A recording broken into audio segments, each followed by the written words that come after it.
Graça e paz, amados irmãos da Igreja Presbiteriana Memorial em Muribeca. Eu gostaria dessa feita, convidá-los a abrir comigo a sua Bíblia na carta de Paulo aos Filipenses. Abra comigo, Filipenses, capítulo 1, versos de 12 a 18. Filipenses, capítulo 1, versos de 12 a 18. Assim diz a palavra do Senhor. Quero ainda, irmãos, cientificar-vos de que as coisas que me aconteceram têm antes contribuído para o progresso do Evangelho, de maneira que as minhas cadeias em Cristo se tornaram conhecidas de toda a guarda pretoriana e de todos os demais. E a maioria dos irmãos, estimulados no Senhor por minhas algemas, ousam falar com mais desassombro a palavra de Deus. Alguns efetivamente proclamam a Cristo por inveja e porfia, outros, porém, o fazem de boa vontade. Estes, por amor, sabendo que estou incumbido da defesa do Evangelho, aqueles, contudo, pregam a Cristo por discórdia, insinceramente, julgando suscitar tribulação às minhas cadeias. Todavia, que importa? Uma vez que Cristo, de qualquer modo, está sendo pregado, quer por pretexto, quer por verdade, também com isto me regozijo, sim, sempre me regozijarei. Vamos à presença do Senhor em oração, meus irmãos. Amado Deus, obrigado pela Tua palavra, Senhor, bendita, gloriosa, mais cortante do que qualquer espada de dois gumes. Ajuda-nos, ó Deus, a compreendê-la. É a Tua voz que nós queremos ouvir.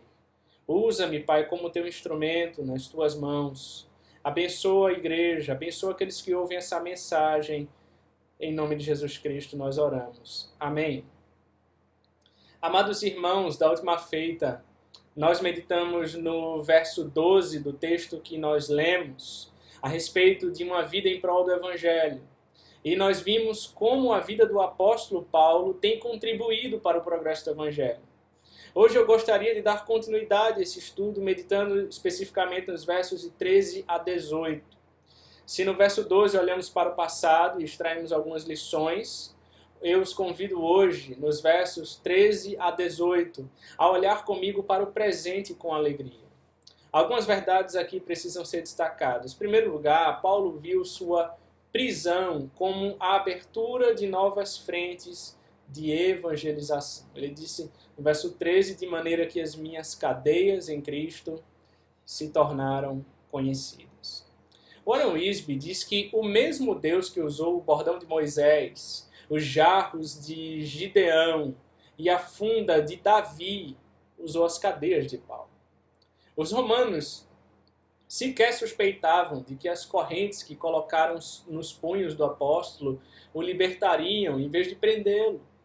Em lugar de queixar-se das suas cadeias, meus irmãos, Paulo consagrou-as a Deus e pediu que as usasse para o avanço pioneiro do Evangelho. Deus é o Senhor da obra e também dos obreiros. Ele abre portas para a pregação e usa os acontecimentos que atingem os obreiros como instrumentos para ampliar os horizontes da evangelização. Porque Paulo estava preso, ele pôde alcançar grupos que jamais alcançariam liberdade. As cadeias de Paulo abriram portas para o Evangelho. Veja, irmãos, os homens podem prender você, mas não o Evangelho. Paulo não é um malfeitor social, nem um preso político, mas um embaixador de Cristo em cadeias. A sua prisão é uma tribuna. As suas algemas são megafones de Deus, como disse C.S. Lewis. Paulo não pensava no seu sofrimento, mas em como o seu sofrimento poderia contribuir para o progresso do Evangelho. A perseguição jamais obstruiu o Evangelho, nem impediu o crescimento da igreja. Veja, desde o passado, a igreja sempre cresceu mais em tempos de perseguição do que em tempos de bonança. O mesmo acontece hoje, mesmo em meio a toda essa quarentena, em tudo que estamos vivendo. A igreja do Senhor, ela permanece de pé, porque Deus é quem sustenta a sua igreja. Quem semeia com lágrimas, com alegria, recolhe os feixes, diz o salmista. A igreja primitiva, ela avançou com mais força na era dos mártires do que nos tempos áureos da sua riqueza. Os maiores avivamentos da igreja aconteceram em tempos de dor e perseguição. O avivamento coreano, por exemplo, ele aconteceu nos anos mais dolorosos da perseguição e martírio. A igreja chinesa ela cresceu explosivamente nos anos mais dramáticos da perseguição de Mao Tse-tung. Assim também a prisão de Paulo abriu espaço para a evangelização em Roma. Ora, irmãos, mas a quem Paulo alcançou por causa de suas cadeias? O verso 13, veja comigo. De maneira que as minhas cadeias em Cristo se tornaram conhecidas de toda a guarda pretoriana e de todos os demais. Então, primeiro, a guarda pretoriana. A guarda pretoriana era a guarda de elite do imperador. A palavra grega praetorion pode significar tanto um lugar quanto um grupo de pessoas. O termo usado por Paulo aqui aplica-se à guarda do pretório. Essa era a guarda imperial de Roma. É isso que quer dizer. Bruce Barton disse que a guarda pretoriana era a tropa de elite instalada no palácio do imperador. Ela foi instituída por Augusto e compreendia um corpo de 10.000 soldados escolhidos. Augusto os havia mantido dispersa por toda Roma e aldeias. Tibério os concentrou em Roma em um edifício especial com um campo fortificado. Vitélio aumentou o número dessa guarda para 16.000. Ao final de 16 anos de serviço, esses soldados recebiam então a cidadania romana. Essa guarda passou a ser quase o corpo de guarda privado do imperador. De noite, durante 2 anos, Paulo era preso a um soldado dessa guarda por uma algema. Visto que cada soldado cumpria um turno de 6 horas, a prisão de Paulo abriu caminho para a pregação do evangelho no regimento mais seleto do exército romano, a guarda imperial. Paulo, no mínimo, ele podia pregar para 4 homens todos os dias. Toda a guarda pretoriana sabia a razão pela qual Paulo estava preso. E muitos desses soldados foram alcançados pelo evangelho. Vejam, em meio a essa aflição, que oportunidade que Deus dá a Paulo para pregar o evangelho. Assim, as cadeias de Paulo removeram as barreiras e deram a ele a oportunidade de evangelizar, irmãos, os mais altos escalões do exército romano. René de Boll abre uma clareira para uma nova compreensão sobre o pretório romano. Segundo ele, depois de longa pendência de 2 anos de prisão domiciliar, diz Atos 28:30, o processo de Paulo passou a um estágio crítico. Paulo havia sido trazido ao quartel para os interrogatórios e as tramitações decisivas. E como isso interferia em sua realidade pessoal, irmãos. Veja, a moradia própria, alugada, uma cela certamente não muito amistosa em um quartel, que diferença! Além disso, Paulo era uma pessoa idosa, corte de moradia própria, veja, transferência para o quartel, detenção mais rigorosa. Isso não representava um impedimento total para o seu trabalho evangelizador? Ao contrário, isso abriu caminhos para o evangelho na cidade de Roma. A porta da palavra não é aberta por nós, irmãos, mas por Deus. É por isso que ele disse em Colossenses 4:3, suplicai ao mesmo tempo também por nós, para que Deus nos abra a porta à palavra, a fim de falarmos do mistério de Cristo, pelo qual também estou algemado. Por isso, Paulo declara que suas algemas se tornaram conhecidas em Cristo, em todo o pretório. O que parecia um estorvo, tornou-se um canal para o progresso do Evangelho. Ora, irmãos, a quem mais Paulo alcançou por causa de suas cadeias? Todos os demais membros do palácio, diz o verso 13. Além dos soldados, Paulo também evangelizou as demais pessoas que viviam no pretório. Por causa de suas cadeias, Paulo esteve em contato com outro grupo de pessoas, os oficiais do tribunal de César. O apóstolo encontrava-se em Roma como prisioneiro de Estado, e o seu caso era importante. Além das pessoas que viviam no pretório, Paulo recebia na prisão domiciliar muitas pessoas. E a todas elas ele influenciou. E a muitas delas ele ganhou para Jesus por meio do Evangelho. Diz Atos 28, a partir do verso 30, que por 2 anos permaneceu Paulo na sua própria casa que alugara, onde recebia todos os que o procuravam, pregando o reino de Deus, e com toda intrepidez, sem impedimento algum, ensinava as coisas referentes ao Senhor Jesus Cristo. Em segundo lugar, irmãos, Paulo viveu de tal modo que estimulou outros irmãos a falar com mais desassombro a palavra de Deus. Veja comigo o que diz o verso 14. E a maioria dos irmãos estimulados no Senhor, por minhas algemas, ousam falar com mais desassombro a palavra de Deus.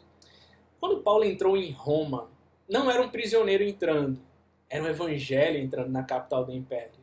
O instrumento da mensagem estava algemado, mas o conteúdo da mensagem estava livre. O fato de Paulo estar em cadeias levou a maioria dos crentes de Roma a um despertamento espiritual e a um engajamento no trabalho da pregação. Os crentes ficaram mais entusiasmados, os obreiros se mexeram. Ralph Martin diz que os crentes de Roma descobriram uma nova fonte de energia nas algemas de Paulo. Não somente o evangelho era proclamado por Paulo, mas em seus contatos na prisão. Mas os seus esforços multiplicavam-se fora da prisão. As cadeias de Paulo foram um estímulo para a igreja de Roma, meus irmãos. E eu gostaria de destacar aqui 4 pontos. Primeiro, o alcance do estímulo. Esse estímulo atingiu a maioria dos crentes, mas nem todos. A igreja de Roma estava dividida. A divisão não era doutrinária, mas motivacional. É muito raro você contar com unanimidade na igreja quando se trata de fazer a obra de Deus. É importante ressaltar, irmãos, que não são apenas os líderes que estão engajados no testemunho do evangelho, mas os crentes. Todos são luzeiros a brilhar a mensagem de Cristo. Esse conceito contemporâneo de que só os obreiros devem anunciar a palavra de Deus é uma terrível distorção da doutrina do sacerdócio universal dos crentes. Segundo, a fonte do estímulo. Os irmãos da igreja de Roma estavam sendo estimulados não por Paulo, mas no Senhor, pelas algemas de Paulo. Só o Senhor Jesus pode motivar pessoas à obra da evangelização. Terceiro, irmãos, a razão do estímulo. Enquanto alguns crentes pregavam o evangelho por inveja e porfia, diz os versos 15 e 16, outros o faziam de boa vontade e por amor. O verbo pregar, aqui no grego, kerissem, significa fazer a obra de um arauto, isto é, transmitir fiel e claramente o que alguém, uma autoridade superior, tem ordenado a proclamar, o nosso Senhor Jesus Cristo. Quarto, o resultado do estímulo. O resultado é que a maioria dos irmãos da igreja de Roma ousam falar com mais desassombro a palavra de Deus. O que realmente eles falam é a palavra de Deus. E isso revela que a mensagem não vem deles mesmos, mas é a verdade do Deus eterno. A substância da mensagem que eles pregavam é Cristo. Em terceiro lugar, irmãos, Paulo não azedou o coração por causa da competição de seus críticos. Veja comigo a partir do verso 15. Alguns efetivamente proclamam a Cristo por inveja e porfia. Outros, porém, o fazem de boa vontade, e estes por amor, sabendo que estou incumbido da defesa do Evangelho. Aqueles, contudo, pregam a Cristo por discórdia, insinceramente, julgando suscitar tribulação às minhas cadeias. Todavia, que importa, uma vez que Cristo, de qualquer modo, está sendo pregado, quer por pretexto, quer por verdade. Também com isto me regozijo, sim, sempre me regozijarei. Paulo faz aqui uma transição de suas cadeias, no verso 12 a 14, para seus críticos. Paulo precisa comentar, irmãos, tristemente, que nem todos estão motivados pelas melhores intenções. Ele não condena a substância da pregação de seus críticos. A triste observação do apóstolo refere-se aos motivos por que pregam a Cristo. Eles têm uma doutrina certa e uma motivação errada. E há 3 coisas aqui que precisam de ser destacadas. Primeiro, alguns crentes pregam o evangelho com a motivação errada. Uns pregam o evangelho por amor ao evangelho, outros por amor a si mesmos. J. Motia diz que o fato de Paulo não dar nome a esses críticos revela sua grande graça e sabedoria. Ele não quer tornar-se esse tema um assunto de maledicência, nem desviar a atenção para assuntos laterais. Alguns irmãos, ao verem Paulo preso, se esforçaram para pregar o evangelho com 5 motivações erradas. A primeira delas é a inveja. No grego temos o vocábulo tonos, que significa ciúmes, inveja. A inveja e a contenda andam juntas, irmãos, da mesma forma que o amor e a unidade são inseparáveis, diz Warren Wiersbe. A inveja se intromete entre pregadores do evangelho. com quanta profundidade ela está arraigada em nosso coração, irmãos. Mais profundamente do que muitos pecados rudes. Nem mesmo uma conversão autêntica simplesmente arranca a inveja. Possivelmente esses críticos de Paulo fossem pessoas que antes detinham posição de destaque na vida da igreja de Roma e cuja palavra era alvo de atenção especial. E com a chegada de Paulo, então, a Roma, eles sentiram-se relegados a segundo plano e privados de sua importância que eles tinham antes. Então, surgiu a inveja no coração deles. Segunda coisa que eles colocam, a porfia. É a tradução de eris, palavra grega que significa contenda, discórdia, dissensão. Essa foi a palavra que Paulo usou para descrever as facções existentes na igreja de Corinto e que provocaram traumáticas divisões. Da inveja brota o prazer malicioso. No fundo, essas pessoas se alegraram pelo fato de Paulo ter sido neutralizado pela transferência para o quartel, para a prisão. Eles pensam que nessa situação Paulo já não as incomode mais e assim já podem recuperar a sua posição que tinham antes, diz Werner de Boer. A palavra eris também traz a ideia de competição para receber o apoio de outros. Assim, em vez de perguntarem, você já aceitou a Cristo? Eles perguntavam, de que lado você está? Do nosso ou do lado de Paulo? Terceiro, irmãos, discórdia. No original grego é eriteia, que significa disputa, uma ambição egoísta, com explosões de egoísmo. Essas pessoas pregavam por interesses pessoais. Pregavam para aumentar a sua própria influência e prestígio. Elas pregavam para engrandecer a si mesmas. Essas pessoas trabalhavam para terem mais influência sobre a igreja. A glória do nome delas e não a glória do nome de Cristo, o que buscavam com mais fervor. Quarto, irmãos, a falta de sinceridade. No grego, nós temos a forma negativa agnos, dando a entender impuramente, insinceramente. Aquelas pessoas faziam a coisa mais sublime e mais santa do mundo, pregar o evangelho, mas faziam isso com as intenções mais obscuras e nebulosas, a promoção de si mesmas. O culto à personalidade, irmãos, é um pecado que ofende a Deus. Toda glória dada ao homem é uma glória vazia. Ela deve ser dada somente a Deus. Quinto, meus irmãos, suscitar tribulações a Paulo. A palavra usada por Paulo é tlipsis, significa pressão, fricção, deriva da forma verbal que significa pressionar. Por estarem doentes espiritualmente, eles pensavam que Paulo também era como eles. Pensavam que estava disputando primazia.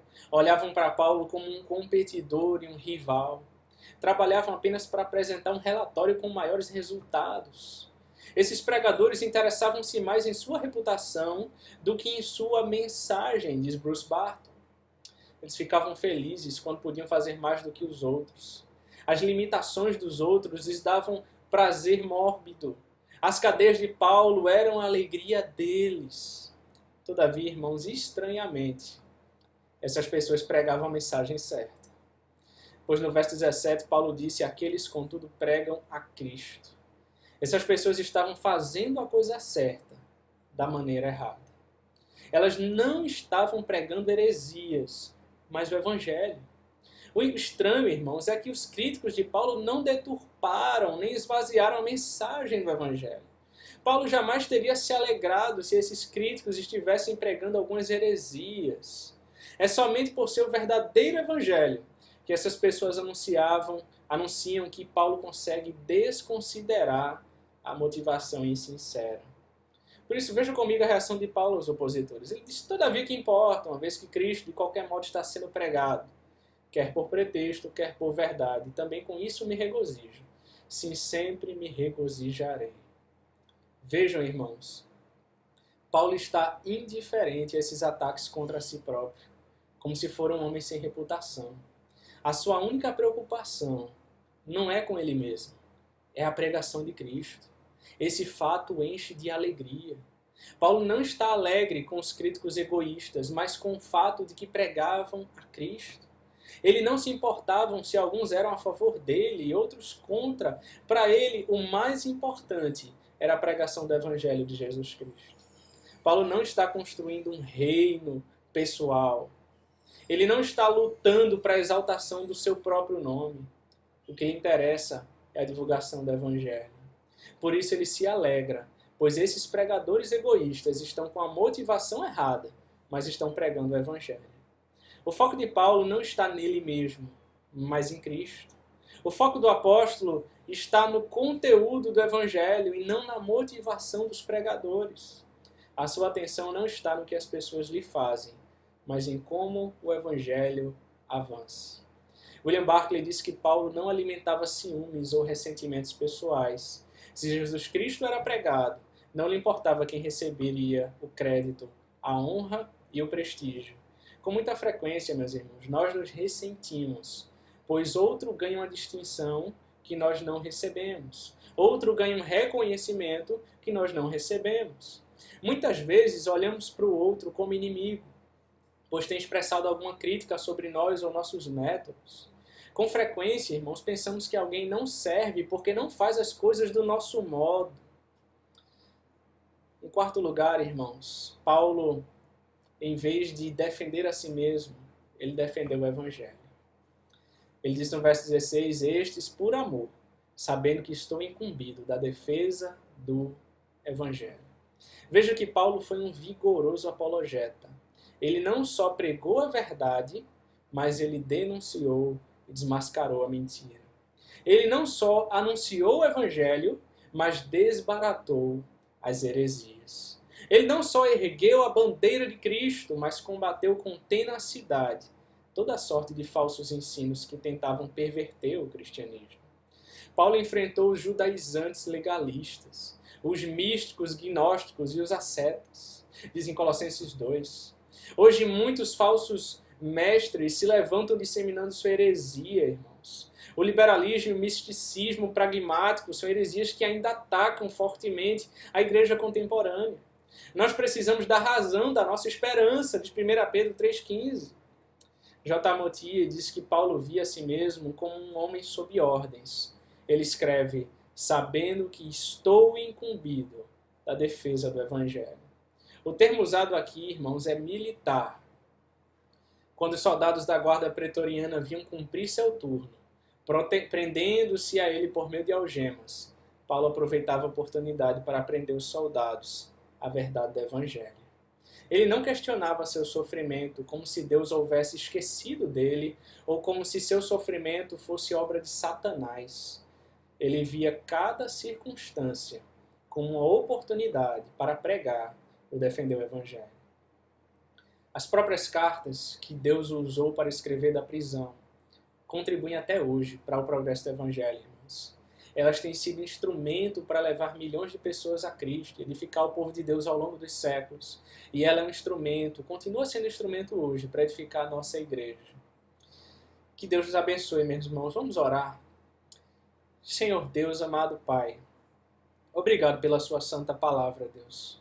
Obrigado por nos instruir mais. Ó Deus, nos ajuda a nos preocupar mais com o Evangelho do que com a nossa própria vida. Mesmo em meio a lutas, Senhor, mesmo em meio às mais difíceis oposições, que certamente nós vamos enfrentar na nossa caminhada. Nos ajuda a ter o nosso foco, o nosso olhar para Cristo, os nossos olhos fitos no nosso Redentor, aquele que suportou o tamanho sofrimento, mas ele não perdeu de vista a glória que lhe era preparada, a alegria que lhe era proposta, a cruz, o seu sangue que seria derramado em favor de muitos. E por nós ele se deu. Ajuda-nos, ó Deus, a doar-nos pelo Evangelho, a doar a nossa vida em favor da Tua igreja, em favor do avanço do Teu reino, mesmo que venhamos a enfrentar fortes oposições diante da nossa caminhada, mesmo que venhamos a enfrentar lutas e desafios no ministério, nos ajuda a permanecermos fiéis a Ti, Senhor, e a rogarmos por aqueles que nos perseguem e orarmos por eles. Ó Deus, e que a graça e a paz de nosso Senhor Jesus Cristo, o amor de Deus, nosso Pai, e as mais doces consolações do Espírito, sejam convosco, meus irmãos, e convosco permaneçam desde agora e para todo sempre. Amém. Que Deus abençoe, amados irmãos.